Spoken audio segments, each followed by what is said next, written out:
हे भाई, ऐ साधक, ये समझ ले कि तेरा मन बहुत धोखेबाज है। बहुत बार प्रतिपल ये सुखों का प्रलोभन देकर भगवद विस्मरण कराता है। ये हम साधकों की बात कर रहे हैं। विषयी पुरुषों का तो समझना ही नहीं हो सकता, क्योंकि वो उसी को सुख मान करके भोग रहे हैं। धन कमाना इन किन प्रकारेण, फिर मनमानी इंद्रियों के भोगों को भोगना, तो वो समझते हैं हम बड़े हैं, हम बहुत सुखी हैं, क्योंकि हम जो चाहते हैं वो भोगते हैं। तुम सुखी नहीं हो, तुम भ्रमित हो। इंद्रियों की गुलामी करके तुम सुखी हो सकते हो? सुखी तो वो होता है जो इंद्रिय और मन को अपने अधीन कर लेता है। इस संसार में कौन सुखी है? खूब धन कमा लिया, खूब आपके पास जन समुदाय है, आप जो चाहते हैं वो भोगते हैं।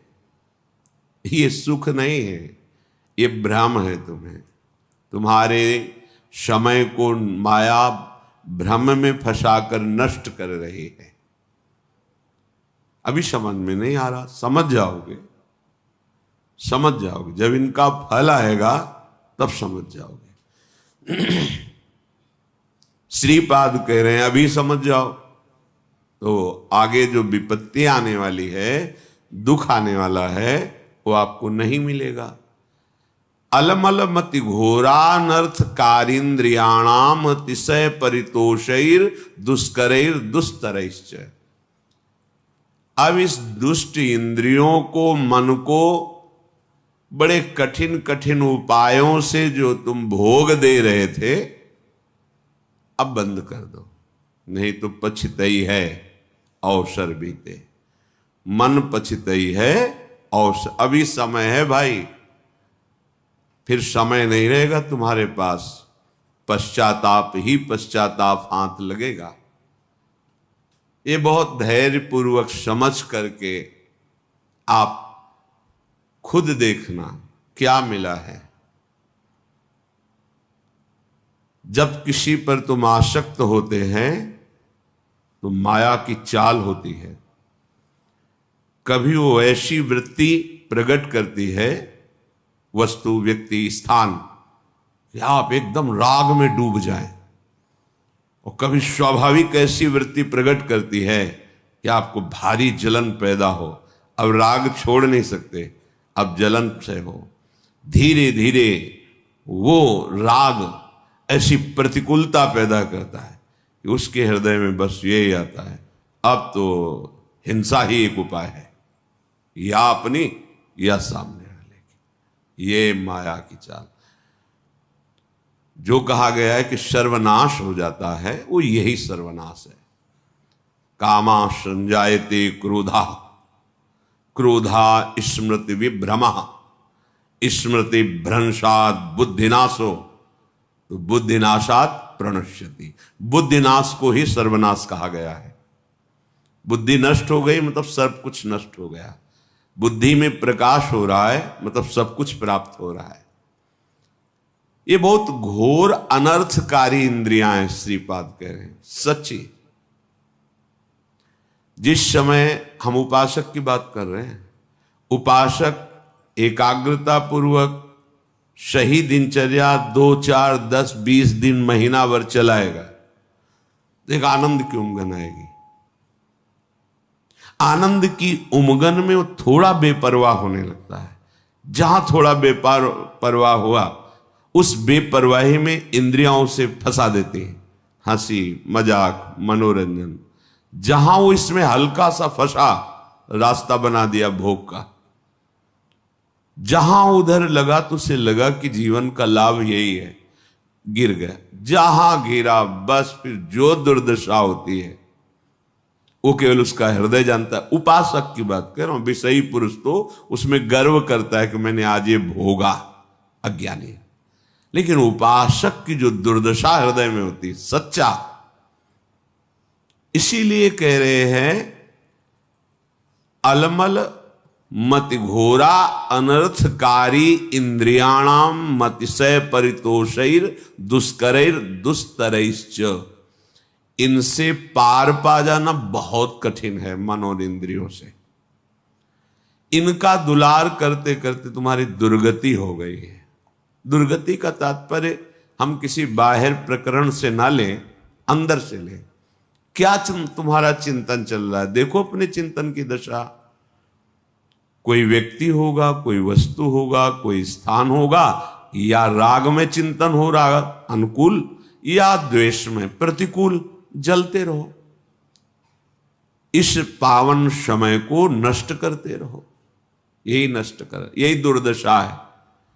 बोले भोगोगे तुम्हारी दुर्दशा होगी, तो तुम दुर्दशा को ले जाते हो केवल शरीर में कि कोई अंग भंग हो जाएगा। नहीं, वासनाओं की भीड़ जमा हो जाएगी, बुद्धि निर्णय करने में असमर्थ हो जाएगी, तुम शोक चिंता इन दुखों से व्याप्त हो जाओगे, विषाद से ग्रस्त हो जाओगे। कोई रास्ता ही नहीं मिलता। ध्यान रखना, भगवत शास्त्र विरुद्धाचरण करने वाले को शांति का कोई रास्ता ही नहीं मिलता। ये विषय बड़े बड़े ज्ञानियों के भी चित्त का अपहरण कर लेते हैं, बोधवानों का नहीं। बोध शब्द अलग है, ज्ञानी शब्द अलग है। जो ज्ञान हुआ उसका परिणाम है इंद्रियों पर विजय। श्रद्धावान को ज्ञान प्राप्त होता है और ज्ञान प्राप्त उपासक अपनी इंद्रियों पर विजय प्राप्त करता है। फिर जो बोध होता है वो परम शांति मचिरेणाधिगच्छति, वो परम शांति को प्राप्त होता है। पहले तो मानो ये बात कि तुम्हारा मन और इंद्रियां अनर्थकारी हैं। अब इंद्रियों को दुलार करना बंद करो। ये घोर अनर्थ पैदा कर देती है, घोर अनर्थ। वर्षों लगता है इंद्रियों को कब्जे करने में। कुसंग में कुछ मिनट में वर्षों के द्वारा शासन में लाई गई इंद्रियां एकदम फ्री हो जाती है। वर्षों की कमाई एक मिनट में गमाई। बहुत बड़ी चाल है इन इंद्रियों की।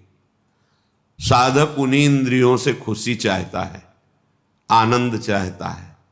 वो देखकर मनोरंजन करके समझता है मैं बहुत विद्वान हूं, बहुत ज्ञानी हूं, बहुत चतुर हूं, हमारी कोई बात जानता। अरे किसी के जानने की जरूरत नहीं, तुम ही जान जाओगे।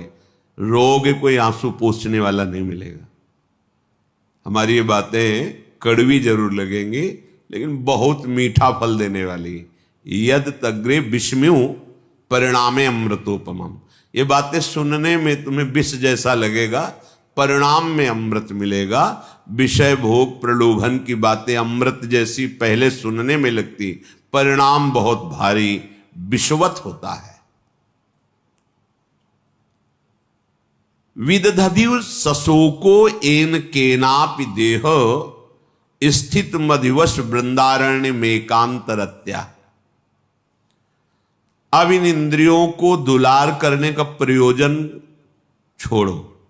पहले निश्चय करो शास्त्र सम्मत विषय सेवन करेंगे, अन्यथा नहीं। तो जो जहां है शास्त्रा अधिकारानुसार भगवत समर्पित विषय, यही सबसे बड़ा बंधन है।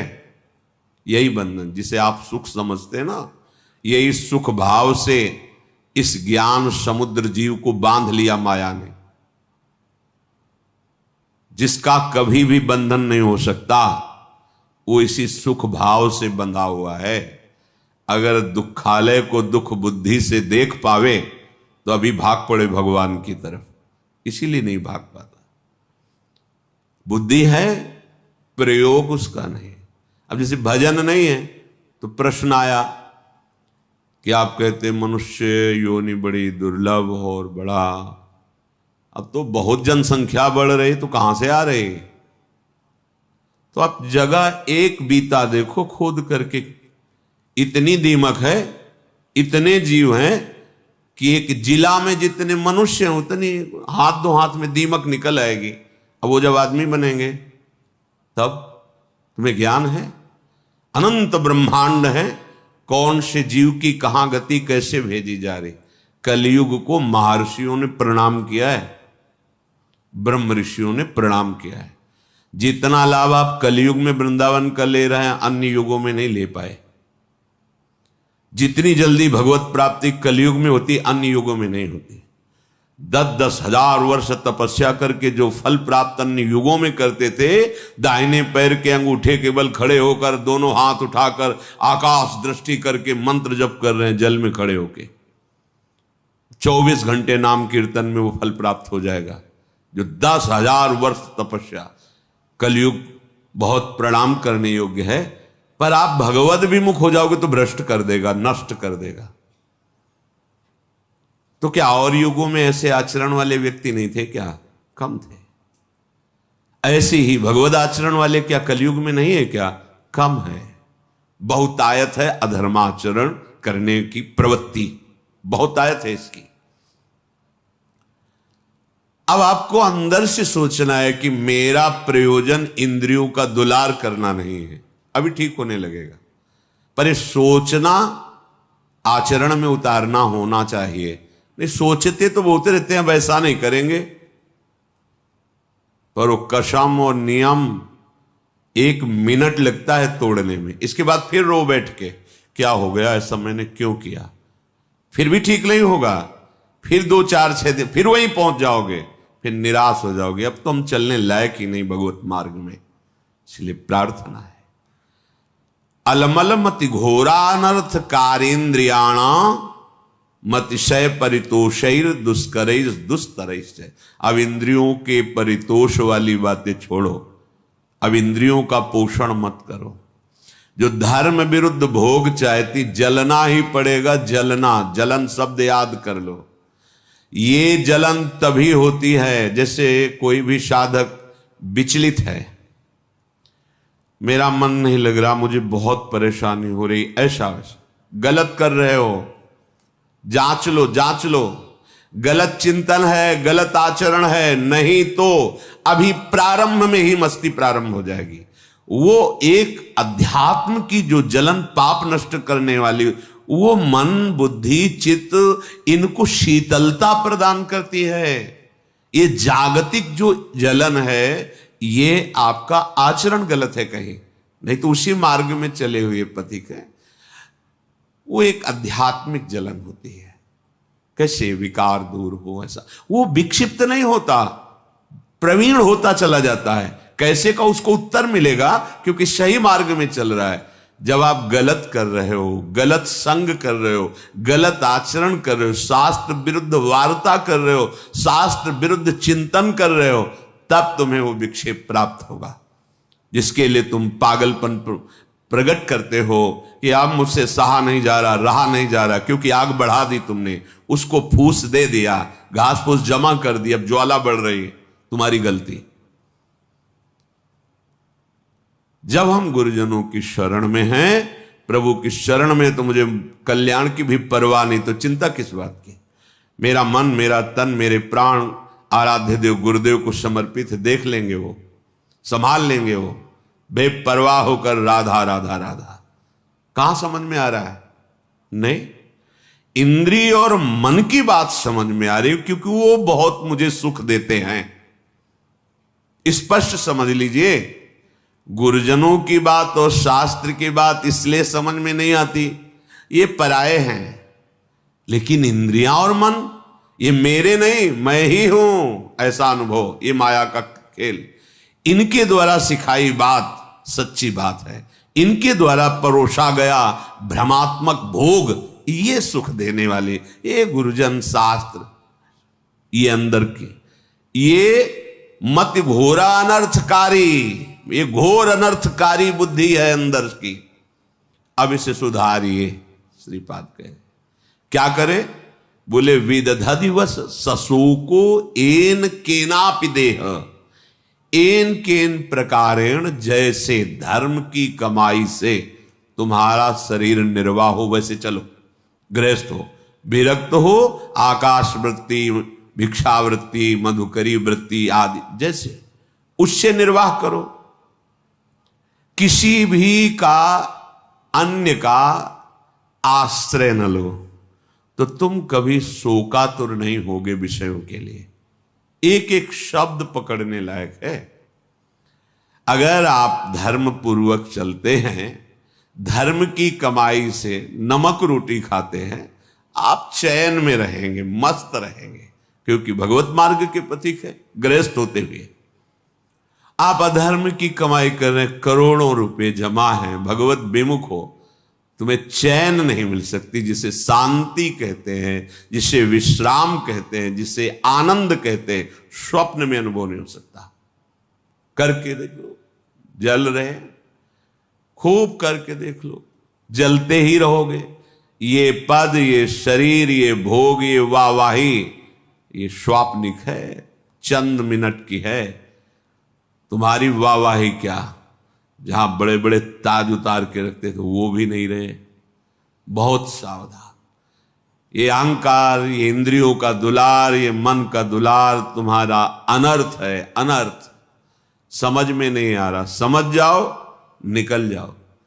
तुम ही फंसे हो, सुख की बुद्धि ने तुम्हें फंसाया है, और इसका नाम दुखालय है, सुख नहीं है, नहीं है सुख। तुम्हारी बुद्धि अनर्थकारी तुम्हें धोखा दे रही है। अभी कैसे समझ, बहुत अल्प बुद्धि है, तर्क करते हैं, तर्क करते हैं। अब तर्क तो उस बुद्धि में जो पवित्र है, तो पवित्र तर्क आवे। अब बहुत अज्ञान से घिरी हुई बुद्धि क्या इन शास्त्रों को समझेगी। तुम्हारा भोजन ठीक नहीं, थोड़ी भी मर्यादा नहीं, गुरुजनों का सेवन नहीं, पवित्र विचार नहीं, तो तुम शास्त्र समझ जाओगे। जो ब्रह्मानंद में, भगवदानंद में छके हुए महापुरुषों ने आंतरिक अनुभव लिख, वो तुम समझ जाओगे। बहुत बड़े महापुरुष हो गए तब तो। नहीं, पहले शरणागत हो, अहंकार गलित करो, फिर जब अहम रहित बुद्धि होती है, वो भगवदानंद पर विचार करने के योग्य हो जाती है। अभी तो देहाभिमान है, जितना भी चिंतन करोगे वो प्रकृतिजन्य ही होगा। तो जैसे बने एन केन प्रकारेण धर्म युक्त पदार्थों के द्वारा शरीर यात्रा करो। एन केनापि देह स्थित, ये चटोरापन इंद्रियों का बंद करो। बहुत खा पी लिया है, बहुत सब ये जो गंदे गंदे पदार्थ दूसरों के शरीरों का हनन करके खाने की बातें, कैसे निकृष्ट बुद्धि हो गई। उल्टी नहीं आती तुम्हें, बमन नहीं होता तुम्हें बात सोच के, पर बुद्धि है, देखो अनर्थकारी बुद्धि है। अरे बहुत बलिष्ठ कर देता है, खाओ बस, विजय प्राप्त कर लोगे। किस पर, किस पर विजय? इंद्रियों के गुलाम होते जा रहे हो, मन के गुलाम होते जा रहे हो, विषयों की अधीनता बढ़ रही है। तुम स्वतंत्र कहां हो रहे हो, तुम विजयी कहां हो रहे हो, तुम तो हारते चले जा रहे हो। भला कहीं अपवित्र पदार्थ पाकर तुम्हारी बुद्धि प्रवीण होगी, ठीक से निर्णय कर पाएगी। मान जाओ हमारी बात, यही माया की चाल है। सावधान, ये अनर्थकारी बुद्धि तुम्हें नष्ट कर देगी। तुम श्रीधाम वृंदावन का आश्रय लो, सत्संग सुनो, प्रिया प्रीतम के चरणारविंद की दृढ़ता हृदय में आ जाए तो सब विकारों के जीतने की सामर्थ्य आ जाती है। अच्छा ही नहीं लगता, सही मानो। देखा है, कभी कभी हम कहते हैं कि भगवान के चरित्र से भी बढ़कर भक्तों के चरित्र में हमें विशेष आनंद और विशेष अनुभूतियां मिलती हैं। क्यों? क्योंकि जब भगवान के लिए कोई आश्चर्यमयी बात आती है तो ये हमारे हृदय में बैठा ना कि कर तुम अकर तुम अन्यथा कर तुम, सर्व समर्थ भगवान है, कोई आश्चर्य नहीं होता क्योंकि वो भगवान है। लेकिन तब आश्चर्य होता है जब वो प्रकृति की धरा में और फिर वो भगवत धरा की ऊंचाई में, तब आश्चर्य होता है कि हाँ ये बात आश्चर्य वाली है। मायाकृत प्रपंचों में फंसा हुआ, फिर मायातीत इतनी ऊंचाई, वो बात समझ में आती। कैसे चला, कैसे माया को त्यागा, कैसे भगवदानंद में मगन। मेरे प्रभु का कोई भी कृत्य आश्चर्य में थोड़ी है, वो तो सर्वाश्चर्य में स्वयं है सरकार। कर तुम अकर तुम अन्यथा कर तुम, अन्यथा कर तुम, जो हो ही नहीं सकता वो भी कर दे। जैसे आप केवल कान से ही सुन सकते हैं, प्रभु किसी भी रोमकूप से देख सकते हैं और वहां से सुन सकते हैं, कहीं से भी आहार ग्रहण कर सकते हैं। कर तुम अकर तुम अन्यथा कर तुम, वो सर्वतो मुख वाले सर्वतो नेत्र वाले हैं। बिल्कुल महर्षियों ने गाया फिर भी कह दिया कि सामर्थ्य नहीं कि आपकी उन प्रभु की महिमा में कोई आश्चर्य की बात है। श्रीपाद कह रहे हैं, लुठन रासस्थल्याम निरवधि पठन कृष्ण चरितम। जैसे हो सके वैसे देर निर्वाह करो धर्मयुक्त पदार्थों से। तुम्हें शोकातुर नहीं होना पड़ेगा विषय के लिए, संसार के संबंधों के लिए या किसी भी व्यवस्था के लिए नहीं होना पड़ेगा। हम अल्पज्ञता के कारण शोकातुर भविष्य के लिए हो जाते हैं कि भविष्य में हमारा क्या होगा, वर्तमान तो ठीक चल रहा है। ये भविष्य की जो बात है वो शरणागत नहीं है, इसलिए है। बोले शरणागत नहीं, वो तो साधु है। अरे तो बेस रख लिया है, अभी हृदय शरणागत नहीं हुआ। भविष्य की चिंता बिल्कुल, न भूत की, न वर्तमान की, न भविष्य की। शरणागत के हृदय से इन चिंताओं का अपहरण हो जाता है। भगवान बलराम जी को सखा का रूप रख करके खेल रहा था प्रलंबासुर। देखा श्री कृष्ण तो बड़े चतुर हैं, इनको प्रवीण हैं, इनको खेल में फंसा के ले जाना बड़ा कठिन। तो बलराम जी को उसने अपनी पीठ में लाद लिया। बलराम जी को भय लगा, फिर स्वरूप का वो एकदम एक घूसा मारा, पधार गए। तत्कालिक तो भय लगा ना कि असुर अपहरण कर रहा है। ऐसे कितना भी हो तत्कालिक, अब जैसे अभी कोई बड़ी जोर की आवाज हो, ऐसे शब्द हो जाए, वो तत्कालिक विचार जब विवेक से करे तो उसे काटा जाता है। हमारा जीवन तो प्रभु के लिए है, जैसे भी जोई जोई प्यारो करे सोई मोहि भावे। क्या वो भविष्य का चिंतन सही था? बिल्कुल गलत, बिल्कुल अस्तित्वहीन। ऐसे ही जब हम अपने आराध्य से देव से अलग होकर शरीर को सोचते तो भूत की चिंता, वर्तमान की चिंता, भविष्य की चिंता, मैंने ऐसा किया उसे भोगना पड़ेगा, ऐसा ना करते तो ऐसा, भूत की चिंता, वर्तमान की चिंता, भविष्य की, ये तीनों चिंताओं का अपहरण हो जाता है शरणागति से। ये हम विश्वास के लिए कह रहे हैं, हमें आगे के विषय में नहीं सोचना। हमारा आज, हमारा कल सब मंगल होगा, क्योंकि हम मंगल भवन प्रभु की शरण में हैं। तुम्हें शोक प्राप्त नहीं होगा, ये बहुत मतलब विश्वास की बात। जैसे वृद्ध शरीर, आप वृंदावन वास कर रहे हैं, आपको लग रहा है कि अब घर जाना पड़ेगा, कोई हमारी सेवा, जाना पड़ेगा। घर है आपके, घर ना है, घर वाले, जाना पड़ेगा।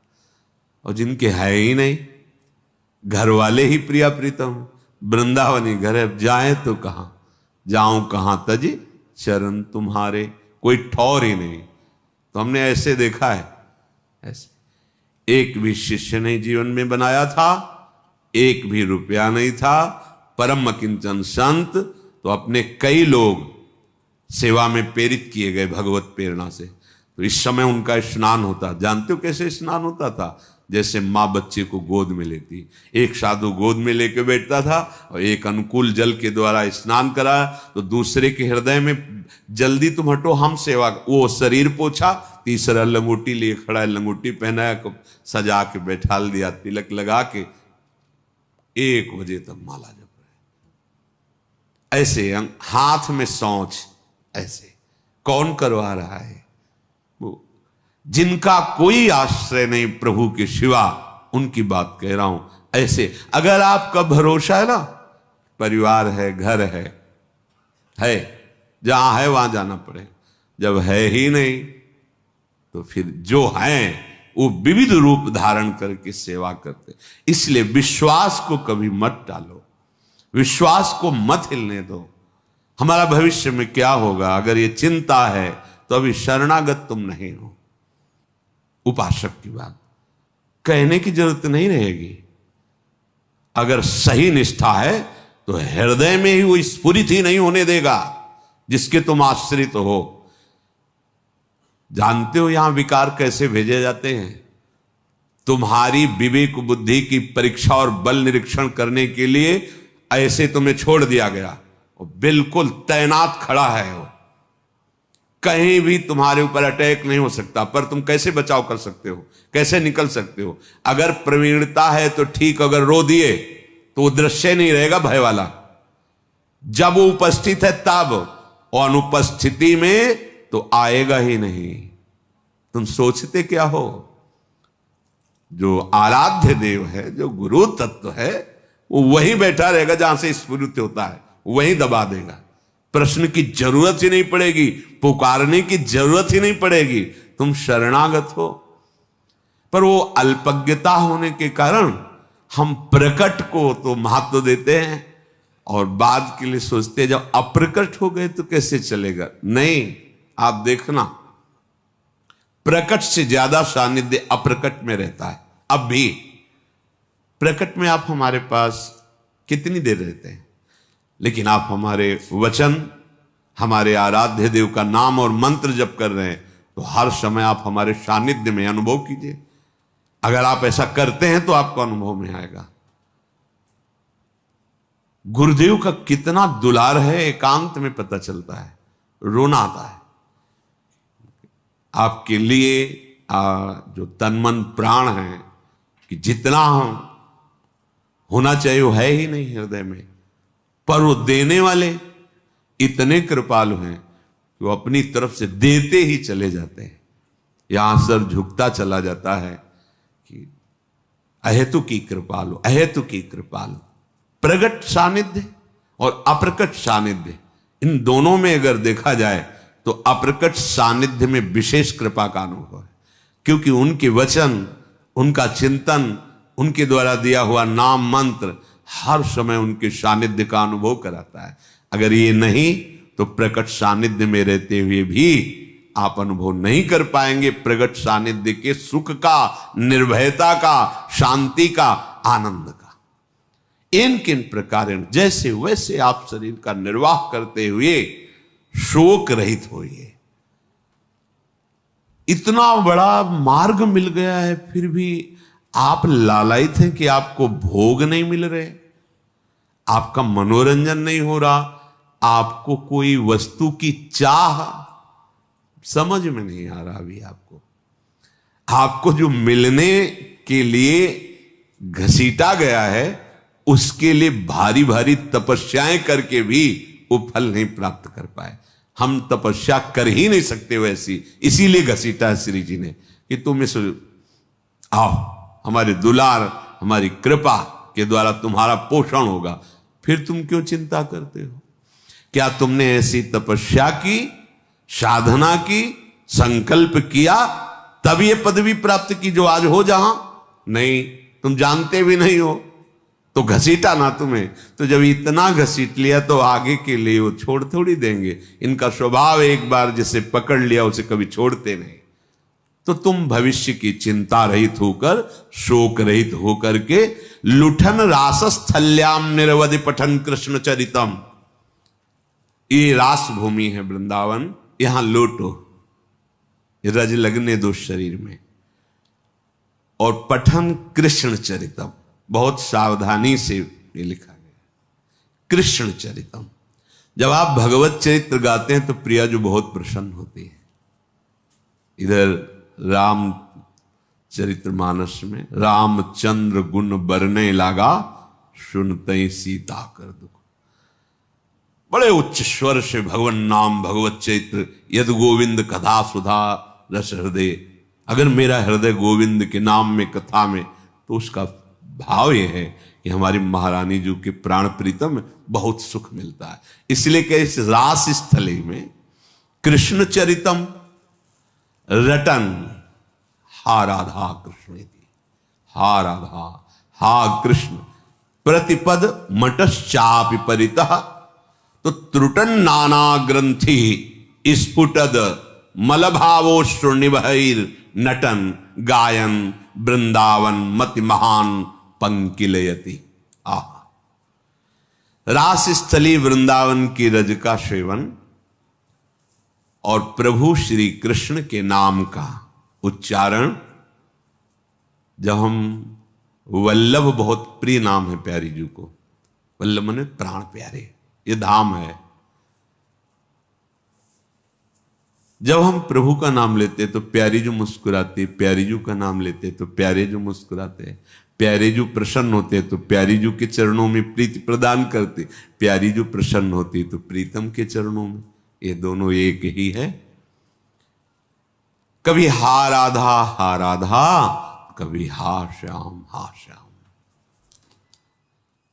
एक एक क्षण हम यहां परम सुकृत प्राप्त कर रहे हैं। क्या? प्रतिपद मटश्चापि परितः। एक एक कदम यहां जो चल रहे हो ना, पूरे तीर्थों की परिक्रमा करने का फल भी लघु हो जाएगा वृंदावन की बीथियों में विचरण करना।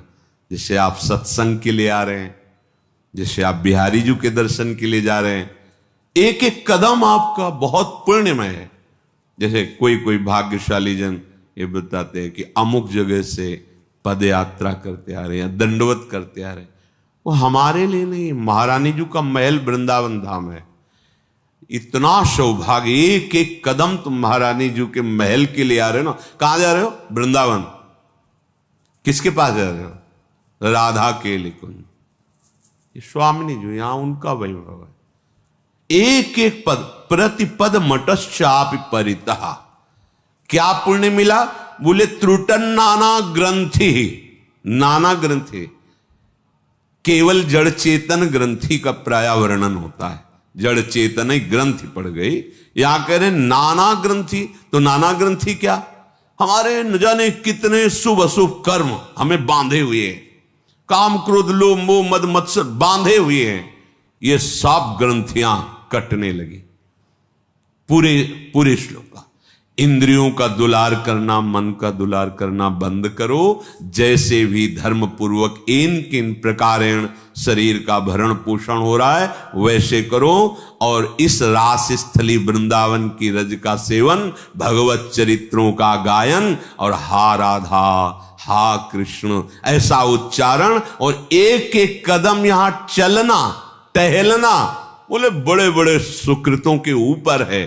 क्यों? क्योंकि सुकृत भी तो एक बंधन है और यहां के सुकृत त्रुटन नाना ग्रंथि, नाना प्रकार के जो बंधन महान दुख देने वाले हैं वो नष्ट हो जाते हैं। स्फुट दमल भावो श्रुनिभैर, ऐसा निर्मल भाव प्रकट होता है कि आंसू बहने लगते हैं।